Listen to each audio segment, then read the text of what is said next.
ঢাকার কাউরান বাজারের জাহাঙ্গীর টাওয়ারের নিচতলায় পেয়ালা নামের রেস্টুরেন্টে লাগা আগুন আধা ঘন্টা চেষ্টা করে নিয়ন্ত্রণে এনেছে ফায়ার সার্ভিস। শনিবার রাত ৮টা ২০ জাহাঙ্গীর টাওয়ারের নিচতলায় এ ঘটনা ঘটে। রাত ৮টা ৫০ ফায়ার সার্ভিসের দুটি ইউনিট আগুন নিয়ন্ত্রণে এনেছে, তবে আগুন লাগার কারণ কিংবা তাৎক্ষণিক ক্ষয়ক্ষতির পরিমাণ জানতে পারেনি ফায়ার সার্ভিস। বিষয়টি নিশ্চিত করেন ফায়ার সার্ভিসের সদর দপ্তরের ডিউটি অফিসার মোহাম্মদ শাহজাহান।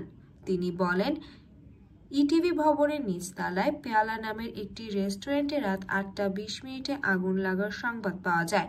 পরে ৮টা ২৬ আমাদের দুটি ইউনিট আগুন নিয়ন্ত্রণের কাজ শুরু করে।